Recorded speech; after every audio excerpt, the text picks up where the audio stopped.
आज का हमारा टॉपिक है कॉम्प्लेक्सोमेट्रिक टाइट्रेशन। ठीक है, अनुमापन या टाइट्रेशन।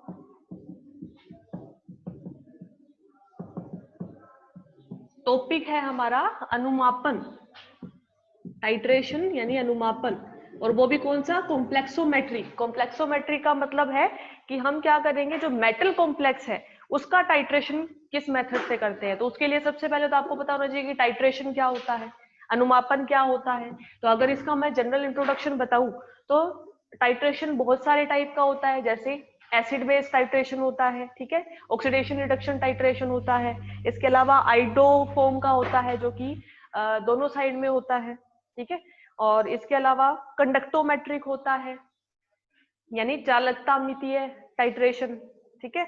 इसके अलावा होता है एक संकुल मितीय, जो ये वाला है जो हमारा कॉम्प्लेक्सोमेट्रिक टाइट्रेशन है, ठीक है।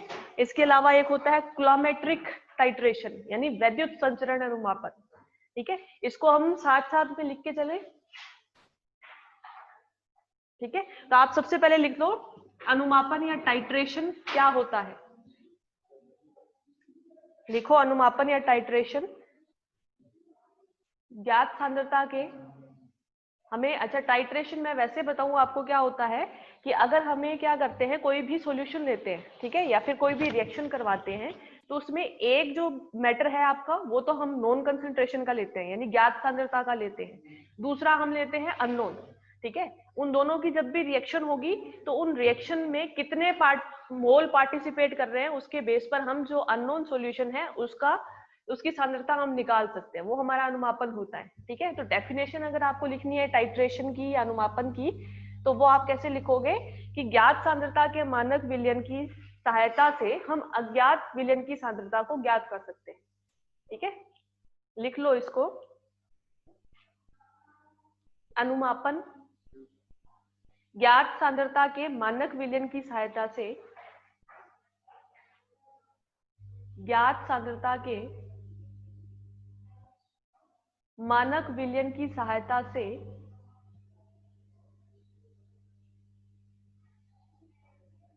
अज्ञात विलयन की सांद्रता, अज्ञात विलयन की सांद्रता ज्ञात करने की प्रक्रिया अनुमापन कहलाती है।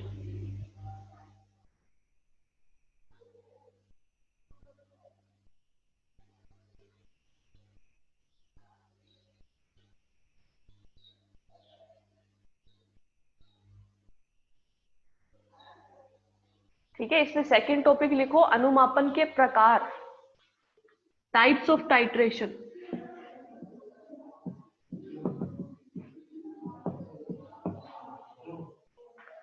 बहुत सारे टाइप होते हैं, आप दो बता, इसमें लिखो अनुमापन कई प्रकार का होता है। पहला लिखो अम्ल क्षार, एसिड बेस टाइट्रेशन, अम्ल क्षार एसिड बेस टाइट्रेशन।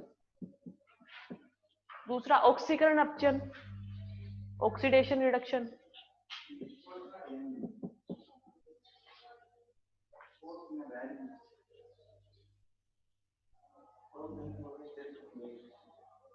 इनको टाइट्रेशन पहला टाइप है एसिड बेस, दूसरा है ऑक्सीडेशन रिडक्शन, तीसरा है आइडोमितीय, आइडोमेट्रिक होता है, आइडोमितीय। ये क्या होता है, एम्फोटेरिक होता है। एम्फोटेरिक का मतलब कि हम आयोडीन से आयोडीन का आयन बना दे या फिर आयोडीन के आयन से आयोडीन बना दे, तो ये दोनों तरह की इसके अंदर आती है, आइडोमितीय। एक होता है प्रेसिपिटेशन या अवक्षेपण, अवक्षेपण प्रेसिपिटेशन, प्रक्षेपण नहीं, अवक्षेपण यानी अगर कोई जो पदार्थ है वो क्या हो, सॉलिड फॉर्म में हो जाए, अगर लिक्विड लिक्विड आपस में रिएक्ट कर रहे हैं और उससे क्या बन जाए, सॉलिड फॉर्म बन जाए, तो उससे क्या कहते हैं, प्रेसिपिटेशन बोलते हैं, अवक्षेपण। प्रक्षेपण आपका फिजिक्स में आएगा ना, ठीक है, अवक्षेपण या प्रेसिपिटेशन।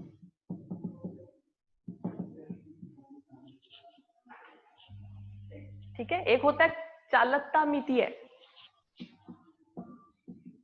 कंडक्टोमेट्रिक,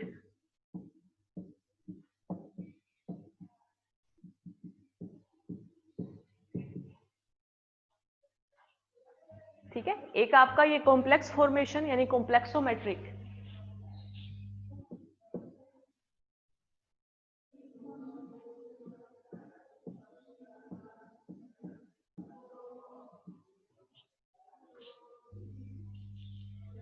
ठीक है, और एक होता है कूलामेट्रिक।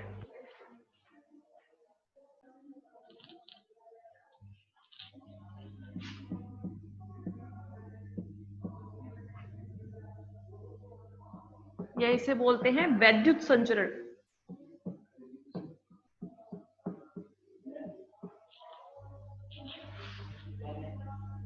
ये हो गया, ये नॉर्मल था कि टाइट्रेशन क्या होता है, टाइट्रेशन की डेफिनेशन, और टाइट्रेशन कितने टाइप का हो सकता है। अब लिखो आपका कॉम्प्लेक्सोमेट्रिक टाइट्रेशन या फिर संकुल मितीय अनुमापन, और उसके आगे लिखो, अच्छा संकुल मितीय में क्या होता है, संकुल या कॉम्प्लेक्स कब बनता है, जब एक लिगेंड मेटल के साथ रिएक्ट करता है। तो हम क्या करते हैं, लिगेंड जो है वो तो ज्ञात सांद्रता का लेते हैं, मेटल अननोन सॉल्यूशन लेते हैं मेटल का, ठीक है, उसकी सांद्रता हमें ज्ञात नहीं है, हमें सिर्फ क्या है, लिगेंड की सांद्रता ज्ञात है।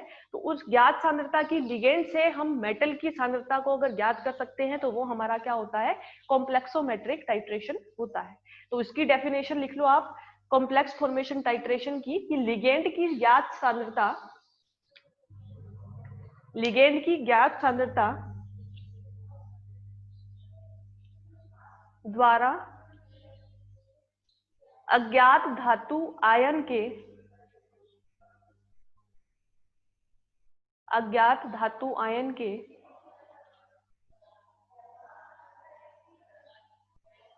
अज्ञात धातु आयन के विलयन की सांद्रता ज्ञात करने की प्रक्रिया। लिगेंड की ज्ञात सांद्रता से अज्ञात धातु आयन के विलयन की सांद्रता ज्ञात करने की प्रक्रिया को संकुल मितीय अनुमापन कहा जाता है।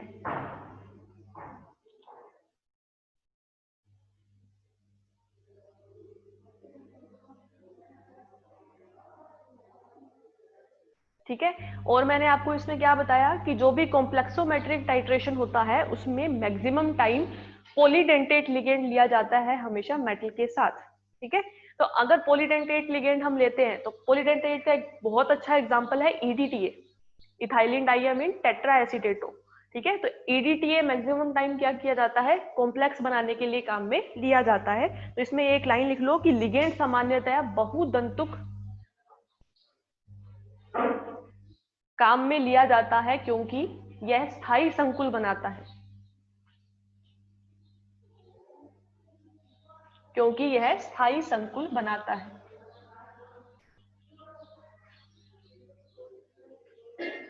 एग्जाम्पल लिख लो ईडीटीए,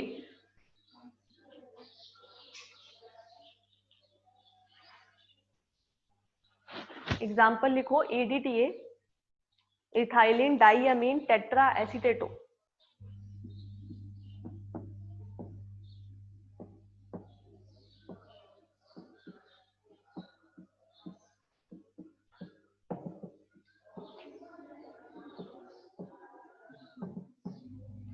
ठीक है, इसका स्ट्रक्चर बनाना आता है आपको,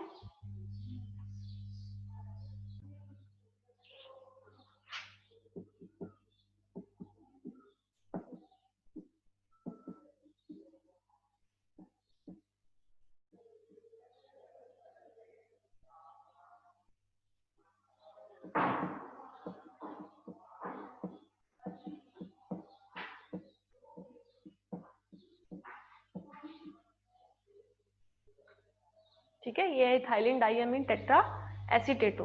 अब इसमें ये कितने डेंटेट का लिगेंड है, यहाँ पर 4 तो ऑक्सीजन है इलेक्ट्रॉन डोनेट करने वाले, ठीक है, एसीटेट के 4 ऑक्सीजन इलेक्ट्रॉन डोनेट करने वाले और 2 नाइट्रोजन है इलेक्ट्रॉन डोनेट करने वाले, यानी ये क्या है, हेक्साडेंटेट लिगेंड है,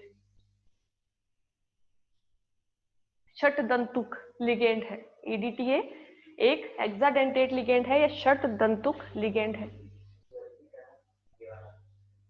यहाँ पर ये है EDTA इथाइलिन डाइअमीन टेट्राएसीटेटो, यहाँ पर 4 ऑक्सीजन इलेक्ट्रॉन डोनेट करने वाले हैं एसीटेट के और 2 नाइट्रोजन इलेक्ट्रॉन डोनेट करने वाले हैं यहाँ पर इनके। तो टोटल क्या है, 6 एलिमेंट है या 6 एटम है जो कि इलेक्ट्रॉन डोनेट करने वाले हैं एक EDTA में। तो ये क्या है, हेक्साडेंटेट लिगेंड है, ठीक है, षटदंतुक लिगेंड है ये।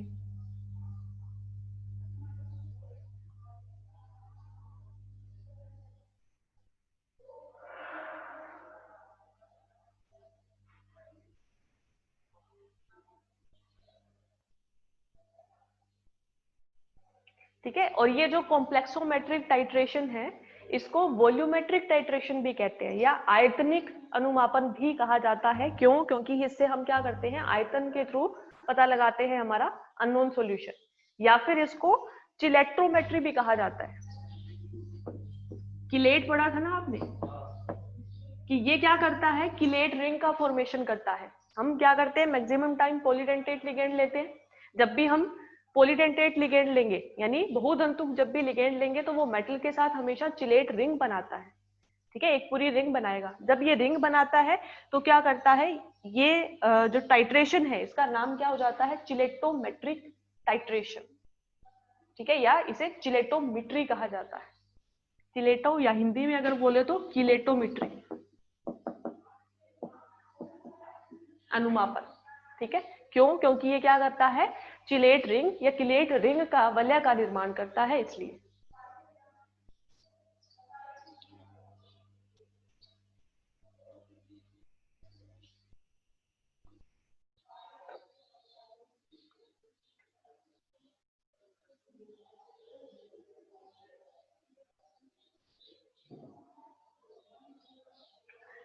ठीक है, अब हमें अनुमापन जब भी करना होता है, टाइट्रेशन हम जब भी करते हैं तो हम क्या करते हैं, एक तो लिगेंड लेंगे, ठीक है, तो लिगेंड लिया जाता है हमारा ब्यूरेट के अंदर। टाइट्रेशन हम जब भी करते हैं तो हम क्या करते हैं, जो नॉन सॉल्यूशन होता है हमारा ज्ञात विलयन जो होता है उसे हम कहाँ पे लेते हैं, ब्यूरेट के अंदर लेते हैं। तो हमें यहाँ पर कॉम्प्लेक्सोमेट्रिक टाइट्रेशन के अंदर जो सॉल्यूशन या सांद्रता ज्ञात है वो किसकी ज्ञात है, लिगेंड की, तो हम उसको किस में लेते हैं, ब्यूरेट के अंदर लेते हैं, ठीक है। कोनिकल फ्लास्क में क्या लिया जाता है, जिसकी हमें ज्ञात नहीं होती है सॉल्यूशन की सांद्रता, तो वहां पे हम मेटल आयन की कोई भी एक सॉल्यूशन लेंगे, ठीक है। उसके अंदर क्या ऐड किया जाता है, एक बफर सॉल्यूशन ऐड किया जाता है, ठीक है, हमने किए हैं फर्स्ट ईयर में ना प्रैक्टिकल। एक क्या किया जाता है, कोनिकल फ्लास्क में बफर सॉल्यूशन डाला जाता है और एक इसके अंदर क्या इंडिकेटर डाला जाता है, सूचक, जिसकी वजह से कलर चेंज होता है, और कलर चेंज होता है तो हमें एंड पॉइंट मिलता है, अंतिम बिंदु मिलता है, ठीक है। तो यहाँ पर इस कॉम्प्लेक्सोमेट्रिक टाइट्रेशन के अंदर इंडिकेटर कौन कौन से काम में हम लेते हैं वो हमें देखना है। इसे बोला जाता है, जो इंडिकेटर काम में लेते हैं, सूचक काम में लेते हैं कॉम्प्लेक्सोमेट्रिक टाइट्रेशन के अंदर, उनको बोला जाता है मेटेलोक्रोम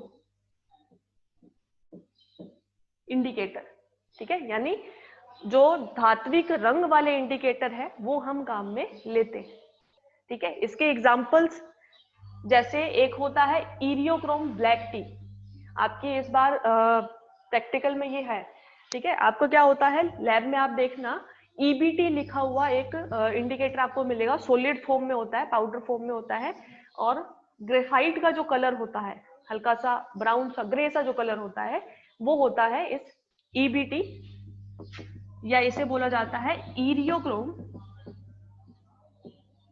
ब्लैक टी इंडिकेटर, ठीक है। तो आप लिख लो इंडिकेटर या सूचक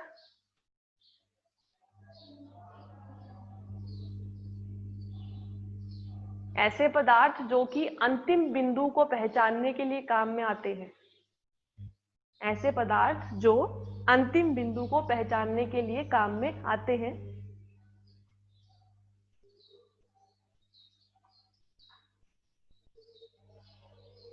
हम जो हमारी लेबोरेटरी में काम में लेते हैं वो है इरियोक्रोम ब्लैक टी, ठीक है। इसके अलावा और भी होते हैं जैसे साइटोक्रोम 6,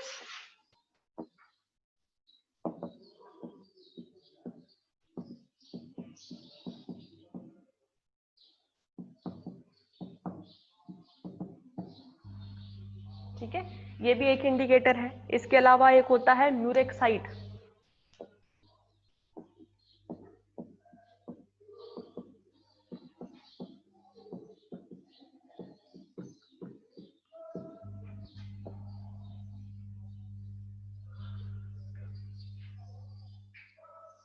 ठीक है, एक होता है पायरोकैटिकोल फथेलिन।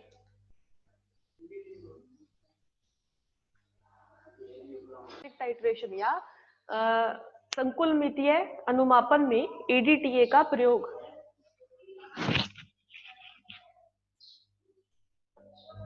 ठीक है, मतलब आपको एडीटीए का कुछ बेसिक इंफॉर्मेशन यहाँ पे लिखना है और यहाँ पर पर्टिकुलरली यही क्यों यूज कर रहे हैं वो चीज लिखनी है। तो इसमें पहला पॉइंट लिखो कि एडीटीए एक लुईस बेस होता है, लुईस क्षार होता है। एडीटीए एक लुईस क्षार है।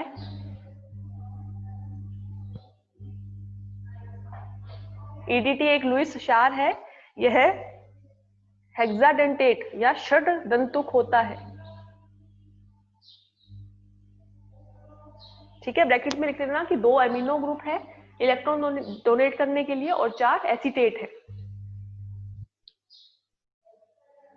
यानी ये क्या करता है, 6 लोन पेयर डोनेट करता है किसी भी मेटल आयन के अंदर। ठीक है, सेकंड पॉइंट लिखो, यह जल में पूर्णतया घुलनशील नहीं होता। जल में पूर्णतया घुलनशील नहीं होता।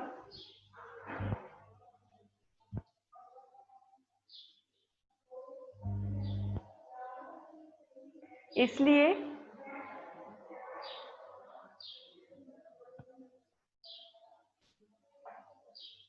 इसका सोडियम लवण बनाया जाता है। इसलिए इसका सोडियम लवण बनाया जाता है कि ईडीटीए जो होता है इसका जब भी हम सोडियम लवण बनाते हैं तो वो क्या होता है, जल में पूरी तरह सोल्यूबल हो जाता है। ठीक है, तो हम इसको यूज किसकी फॉर्म में करते हैं, सोडियम सोल्ट की फॉर्म में करते हैं। ठीक है, नेक्स्ट पॉइंट लिखो, ईडीटीए का धातु संकुल एक निश्चित रंग का होता है।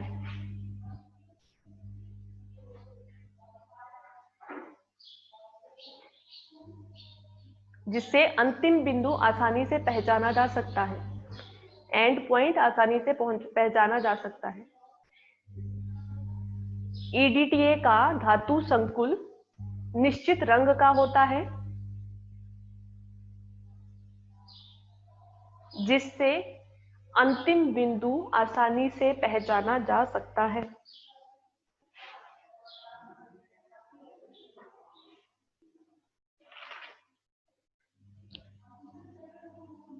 ठीक है, इसका लास्ट पॉइंट लिख लो, ज्यादा ऑक्सीकरण अवस्था वाले मेटल भी ईडीटीए से आसानी से क्रिया करके संकुल बना सकते हैं। ज्यादा ऑक्सीकरण संख्या वाले धातु आयन भी आसानी से ईडीटीए से क्रिया करके धातु संकुल बना सकते हैं।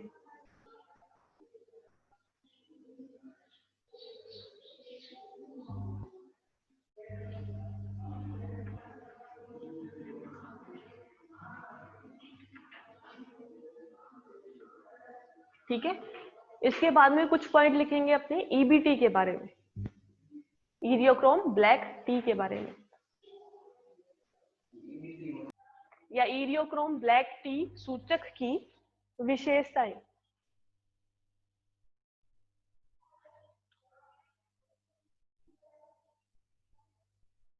इसमें पहला पॉइंट लिखो कि धातु सूचक संकुल यानी मेटल और इंडिकेटर का जो कॉम्प्लेक्स है वो स्थायी होना चाहिए। धातु सूचक संकुल स्थायी होना चाहिए,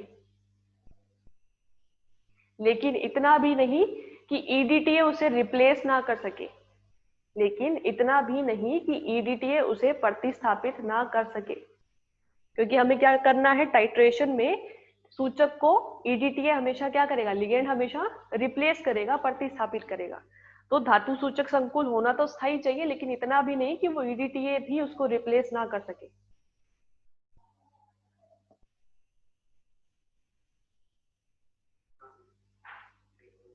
इतना नहीं कि वह EDTA को प्रतिस्थापित या EDTA उसे प्रतिस्थापित ना कर सके, EDTA उसे प्रतिस्थापित ना कर सके। सेकंड पॉइंट लिखो, सूचक का समय का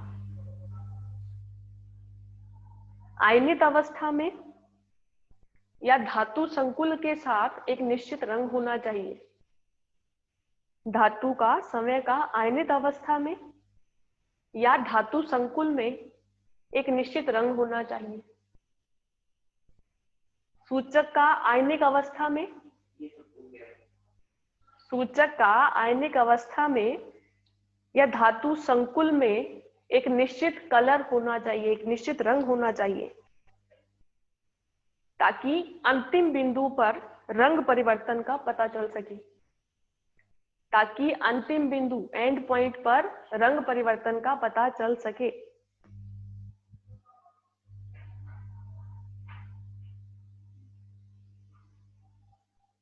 नेक्स्ट पॉइंट लिखो, सूचक अति संवेदनशील और विशिष्ट होना चाहिए।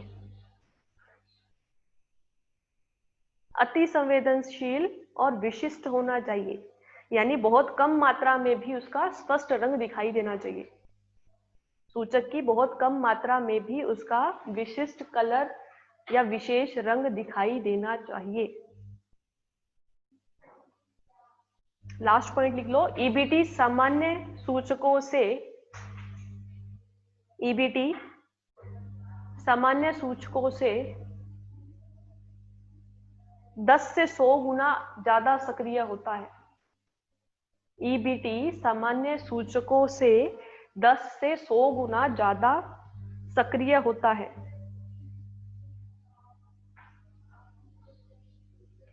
जो विलयन में